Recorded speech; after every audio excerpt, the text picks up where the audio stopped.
Namaste, I'm Dr. Mona Patel, consultant naturotherapist and dietitian since last 15 years in Mumbai. Today we are going to talk about the thyroid problem. So let's start.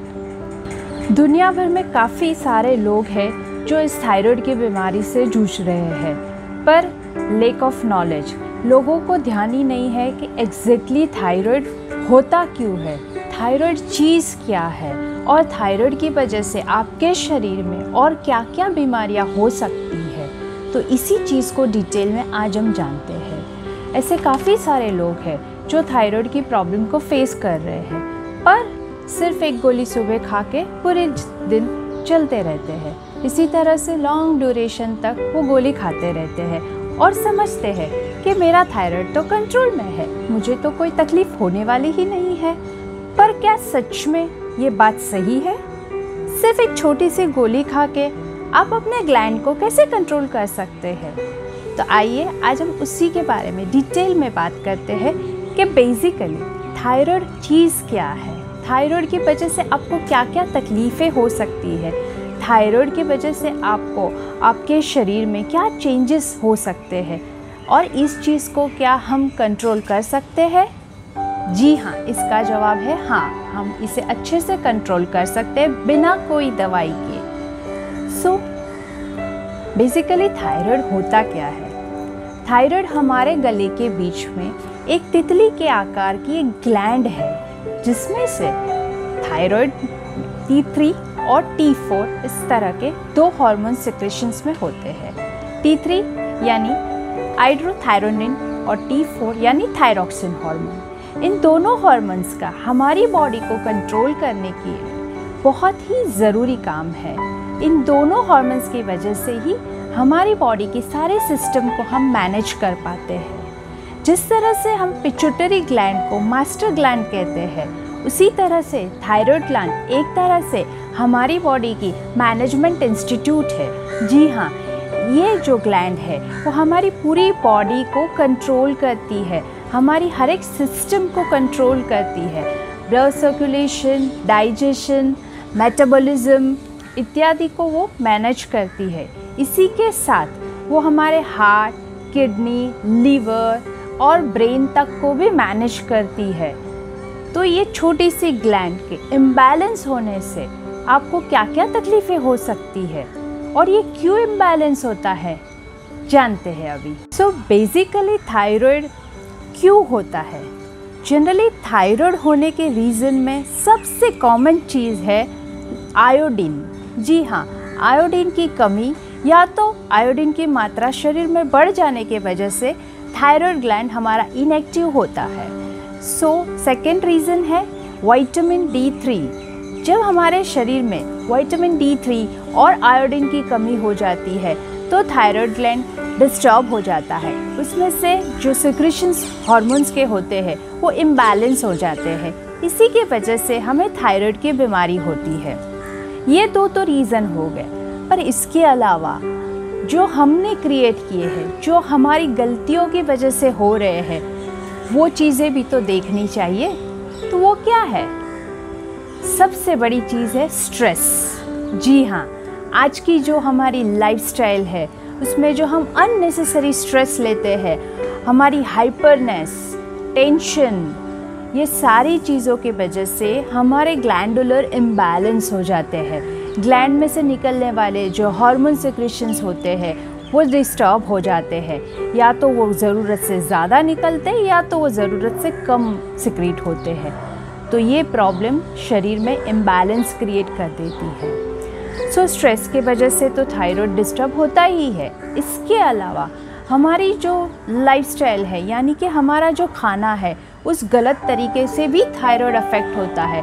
काफ़ी ऐसे गाइट्रोजेनिक food है जिसका consumption ज़्यादा करने से भी हमारी thyroid gland imbalance हो जाती है। इसके अलावा हेरिडिटरी प्रॉब्लम भी हो सकती है, यानी कि आपके घर में आपके पेरेंट्स, ब्रदर्स, सिस्टर्स को अगर है तो आपको भी थायराइड प्रॉब्लम होने के चांसेस बढ़ जाते हैं। इसके अलावा एक और रीज़न देखा गया है, during the pregnancy pregnant lady को भी थायराइड होने के चांसेस हो सकते हैं due to imbalance of hormones. तो ये सारे जो रीजंस है वो थायराइड क्रिएट होने में काम करते हैं। इनमें से सारी चीज़ है जो थायराइड ग्लैंड को अफेक्ट करती है, जिसके वजह से वो इनएक्टिव हो जाता है या तो ओवर एक्टिव हो जाता है। तो ये सारे रीज़न को पकड़ के ही आप अपने थायराइड को अच्छे से क्योर कर सकते हैं। सो ये तो हमने बात की कि थायराइड किस वजह से होता है, थायराइड क्या होता है, थायराइड का टेस्ट कैसे होता है, और जो थायराइड के 2 टाइप्स है वो कैसे होते हैं। क्योंकि कोई भी चीज़ को डायग्नोस करने के लिए प्रॉपर उसकी डायग्नोस्टिक सिस्टम अप्लाई होनी ज़रूरी है। हमारे शरीर में खून में से ही ये चीज़ डिटेक्ट हो सकती है। थायराइड प्रोफाइल टेस्ट करके हमें अपना एक टेस्ट कराना होता है जिसमें T3, T4 और TSH की काउंट्स बताती है। अगर हमारे शरीर में ब्लड टेस्ट में अगर ये T3 और T4 की मात्रा कम या ज़्यादा आती है अपनी नॉर्मल रेंज से, तो वो थायराइड डिटेक्ट हुआ, इस तरह से हम बोल सकते हैं। सो किस टाइप से हमें पता चलता है, या तो थायराइड के कितने टाइप है, let's see. Basically thyroid 2 type के होते हैं, एक होता है हाइपरथायरॉयडिज्म और एक होता है हाइपोथायरॉयडिज्म। तो ये कैसे पता चले? सिंपल, जैसे मैंने बताया ब्लड टेस्ट से पता चलता है। आपकी T3 और T4 लेवल के इम्बैलेंस होने से ये डिटेक्ट होता है।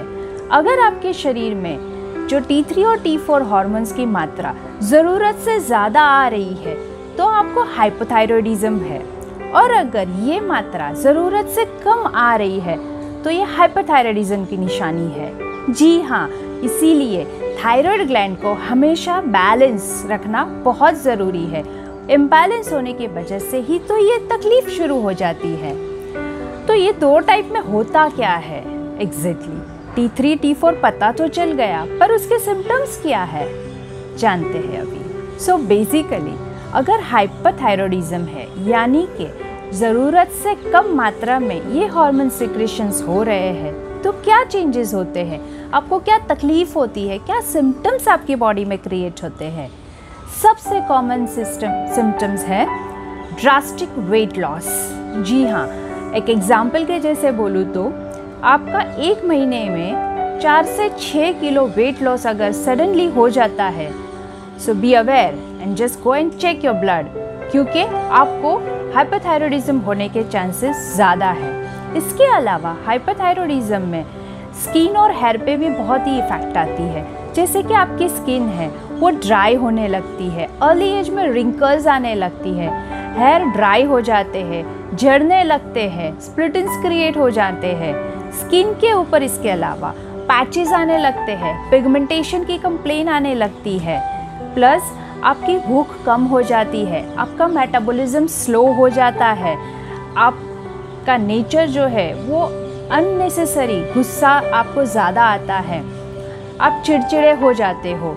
तो ये सारी कंप्लेंट्स हाइपरथायरॉयडिज्म में होती है। तो हाइपोथायरॉयडिज्म में क्या होता है? Exactly the reverse. जैसे बताया मैंने, 1 महीने में अगर आपका हाइपरथायरॉयडिज्म में लॉस होता है तो सडनली 4 to 6 आप गेन कर लेते हो, 4 to 6 kgs आप गेन कर लेते हो। इसके अलावा आपको कितना भी खाने के बाद भी फूड सेटिस्फेक्शन नहीं होता है, आपको लगता है कुछ और चाहिए और कुछ और चाहिए, and resulting weight gain. Of course आपके शरीर में हीट बढ़ जाती है, आपको गर्मी ज़्यादा लगती है, नींद डिस्टर्ब हो जाती है, बेचैनी लगती है आपको। PCOD जैसे प्रॉब्लम्स भी क्रिएट होते हैं due to hormonal imbalance. Specifically thyroid females में ज़्यादा अफेक्ट करता है। जनरली देखा गया है कि 80% से ज़्यादा फीमेल में थायराइड पाया जाता है और लेस देन 20% मेल्स में देखा जाता है। ये अच्छी बात है कि बच्चों में थायराइड दिखने के चांसेस बहुत ही कम होते हैं, पर फिर भी केयर करना बहुत ज़रूरी है। तो इस तरह से हाइपो और हाइपरथायरॉयडिज्म का आपको फ़र्क पता होना बहुत ज़रूरी है, ताकि आप अपने प्रॉब्लम को सही तरह से समझ भी सको और उसकी ट्रीटमेंट भी कर सको। तो यही जानकारी है हाइपो और हाइपर के बीच के डिफरेंस की।